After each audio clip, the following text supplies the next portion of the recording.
Oke, Assalamualaikum warahmatullahi wabarakatuh. Kami dari kelompok 4 akan mempresentasikan hasil makalah yang kami sajikan dengan presentasi.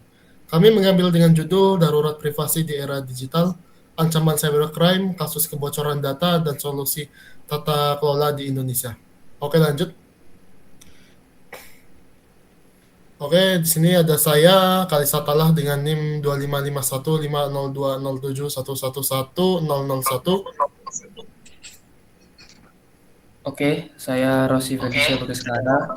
Saya dari NIM 255-150-2011111006.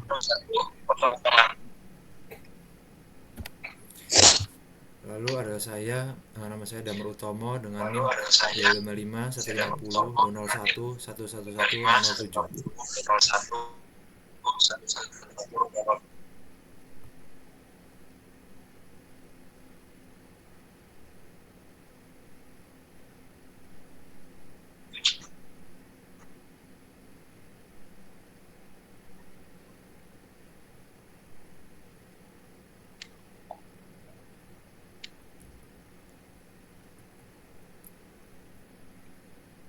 Udah kan? Selanjutnya ada saya Muhammad Andika Ramadhan Subandi dengan NIM 2551502007111002.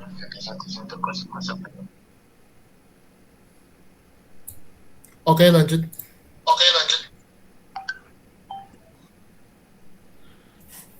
Oke, kita mulai dari latar belakang. Kita semua tentu merasakan bagaimana teknologi telah mengubah cara kita bekerja, belanja, dan bahkan mengelola keuangan. Sektor perbankan dan keuangan menjadi salah satu yang paling terdampak dalam dalam teknologi ini. Transaksi kini bisa dilakukan dengan hitungan detik dan juga dari mana saja. Namun di balik kenyamanan itu ada ancaman yang tumbuh sama cepatnya. Transisi menuju teknologi seperti komputasi awan, big data, kecerdasan buatan, dan blockchain memang membawa efisiensi yang luar biasa. Tetapi sekaligus membuka celah baru yang dalam makalah kami disebut sebagai galaksi penipuan. Yaitu penipuan tidak hanya menyerang sistem teknisnya, tapi juga memanfaatkan kerentanan psikologis dan sosial pengguna. Kondisi ini khususnya kritis di negara-negara berkembang seperti Indonesia bersama Malaysia, Pakistan, dan Kamerun yang memiliki penetrasi internet yang tinggi. Tapi sayangnya tidak selalu diimbangi dengan literasi digital yang memadai dan regulasi yang matang. Jadi akibatnya kasus phishing, pencurian identitas, dan penipuan investasi digital terus meningkat.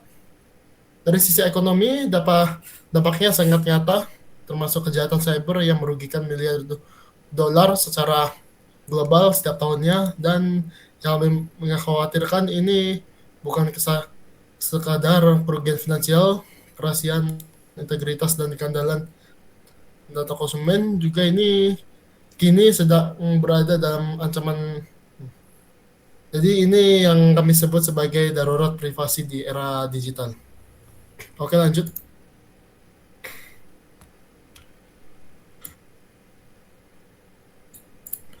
Oke, dari latar belakang tadi kami merumuskan 3 pertanyaan utama.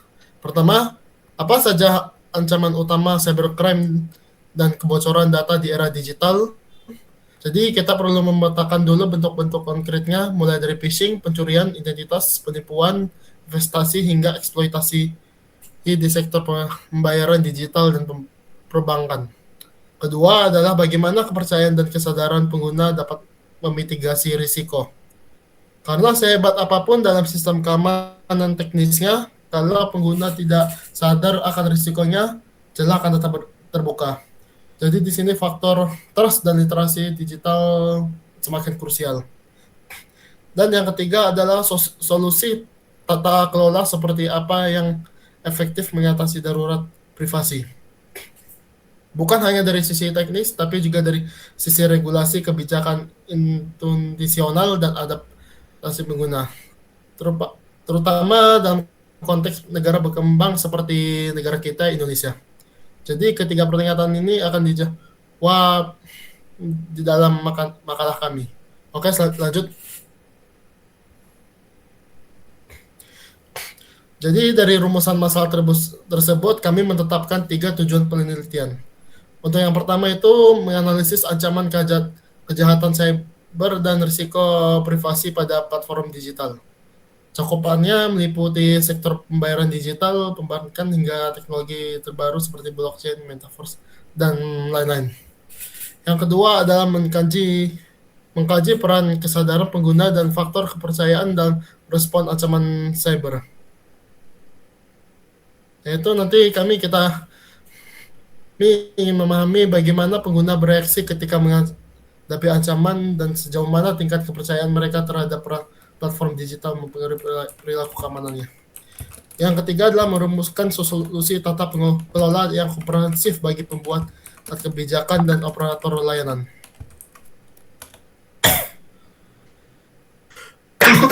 Oke, jadi nanti dari penelitian ini diharapkan memberikan 2 manfaat secara akademis memperkaya literatur keamanan cyber di konteks negara berkembang, dan secara praktis mungkin memberikan panduan konkret bagi pemerintah, bank, dan penyedia layanan dalam pengurusan regulasi perlindungan data yang efektif. Oke, itu saja saya untuk bagian bab 1 atau pendahuluan. Selanjutnya dilanjutkan sama teman lain. Oke, selanjutnya adalah 3 pilar teori kepercayaan. Yang pertama adalah transformation theory, di mana kepercayaan ditentukan oleh ability, benevolence, dan integrity, penyedia suatu layanan digital. Kemudian yang kedua adalah information processing framework. Manusia memiliki 2 sistem, yakni respon dan kognitif, yang dimana respon lebih cepat daripada kognitifnya. Pada suatu case, seperti kebocoran data, keamanan sandi, manusia lebih cepat untuk tanggap mengganti 500 kali lebih kuat sandinya.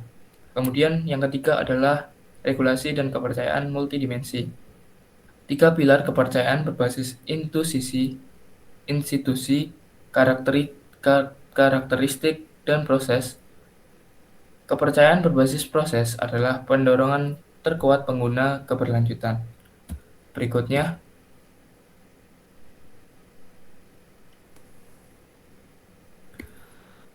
penelitian terdahulu, di mana kami mengambil 3 penelitian, yakni yang pertama adalah Laxman dan rekannya, di mana mereka membahas tentang peran cyber dominan di penipuan pembayaran, phishing, dan e-commerce yang palsu.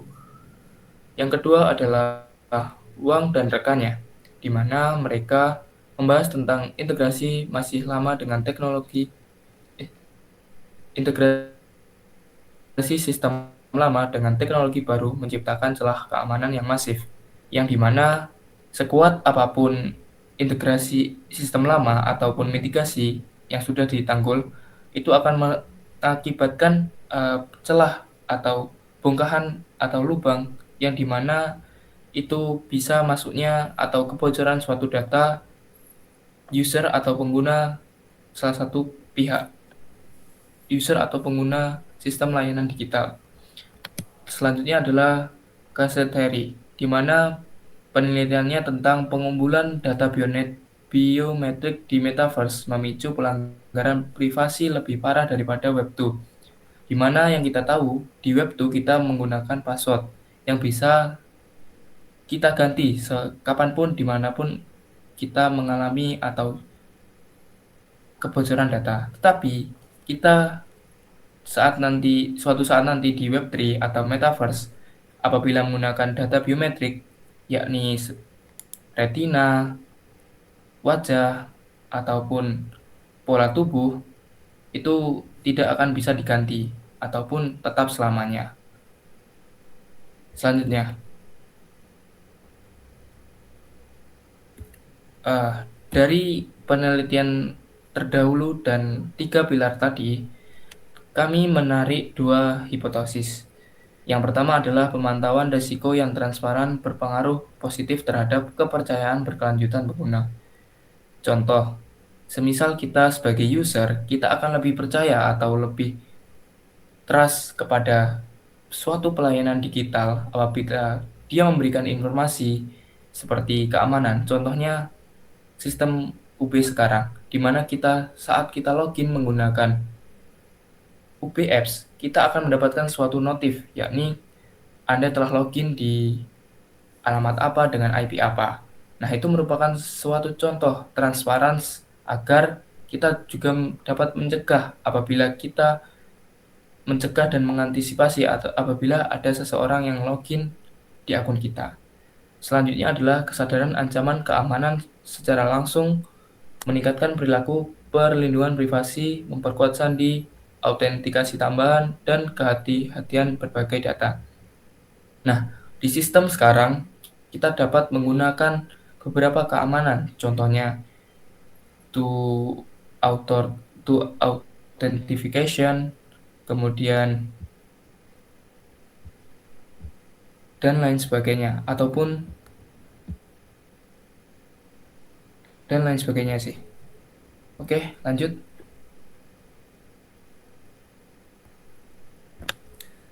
Lalu di bab 3 kita akan menjelaskan metodologi kajian apa yang kita lakukan untuk penelitian ini. Yang pertama ada identifikasi. Yang kita mencari tahu masalah yang ada di sekitar kita, khususnya untuk privasi data.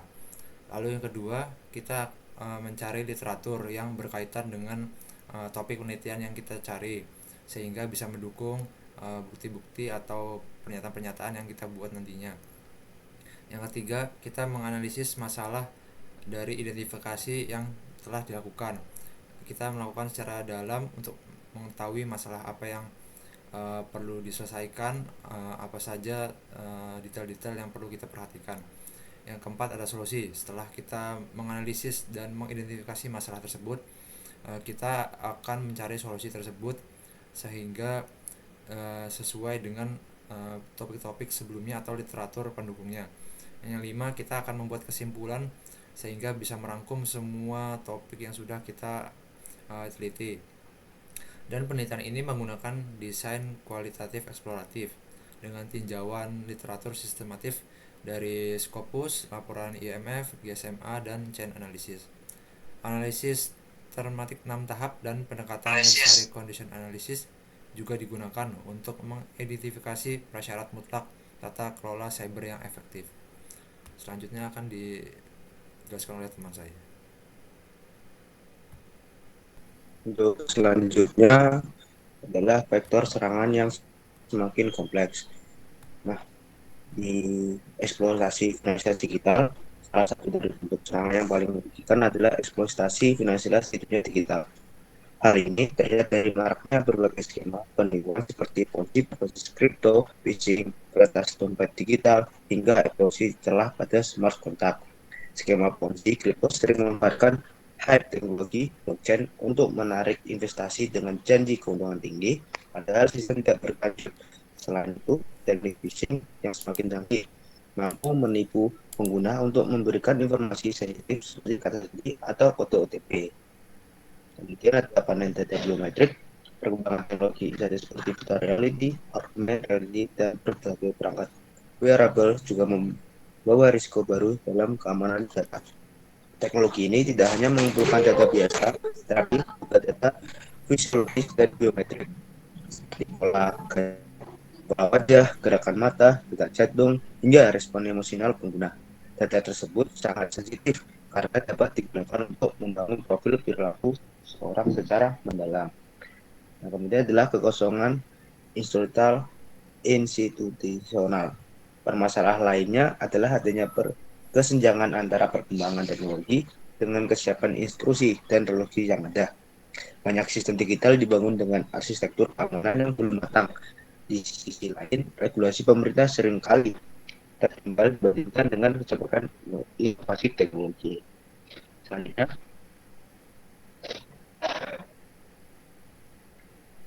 Yang kemudian ada temuan perilaku pengguna dan sindrom musuh langkah. Itu ada respons otomatis pengguna. Menariknya penelitian menunjukkan bahwa ketika pengguna mengetahui adanya ancaman kebocoran data, mereka cenderung langsung mengambil tindakan protektif.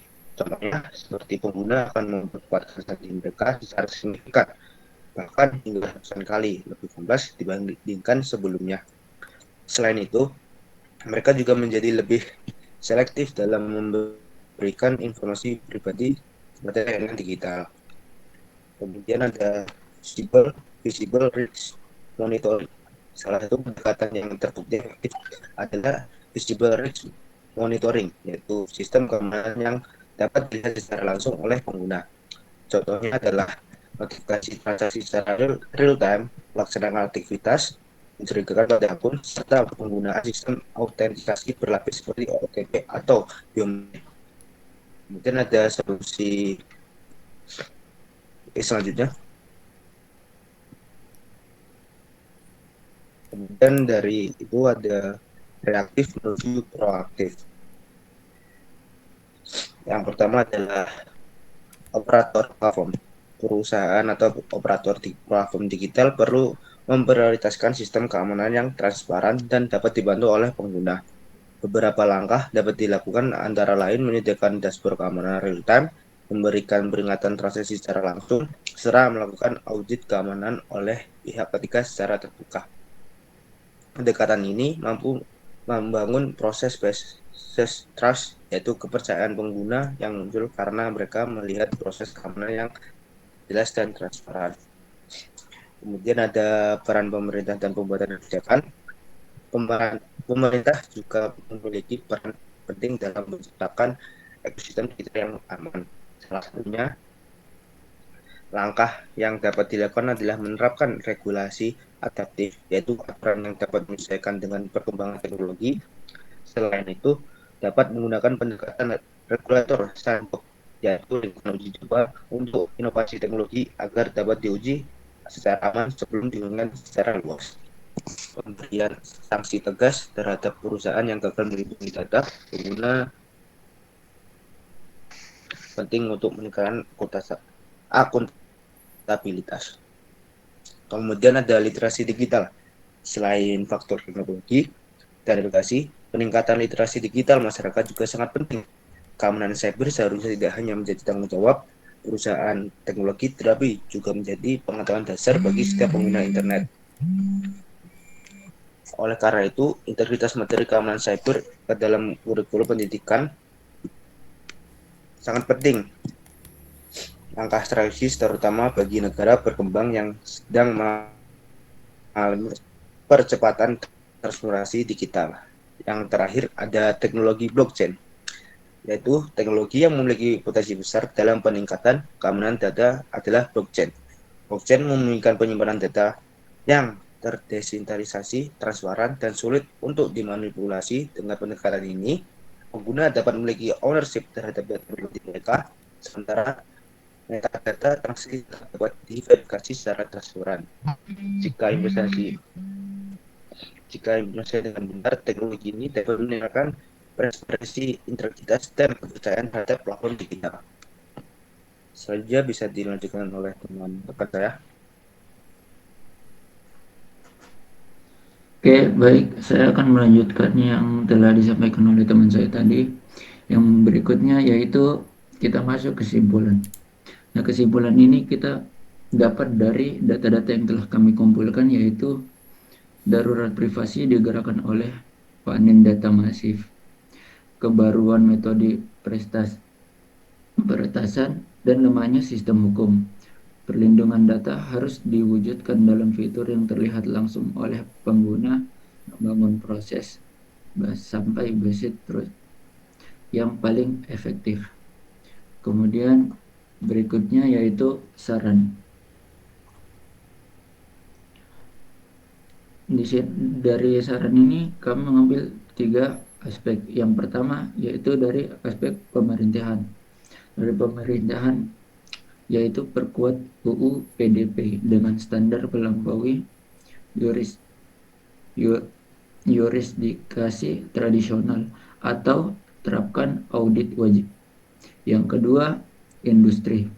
Wajibkan privasi by design dan fitur keamanan kasat mata seperti MFA, notifikasi real time. Yang ketiga, dari pengguna. Tingkatkan literasi digital, skeptis terhadap permintaan data tidak wajar, gunakan sandi entropi tinggi.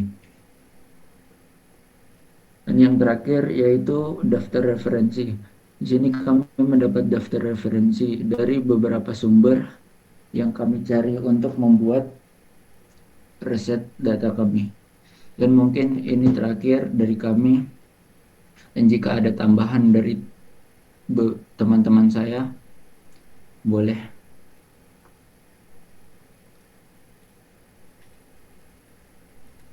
Jika tidak ada, maka saya tutup. Mohon maaf jika ada salah kata dari saya ataupun dari teman-teman saya. Mungkin itu saja dari kami, dari kelompok kami. Assalamualaikum warahmatullahi wabarakatuh.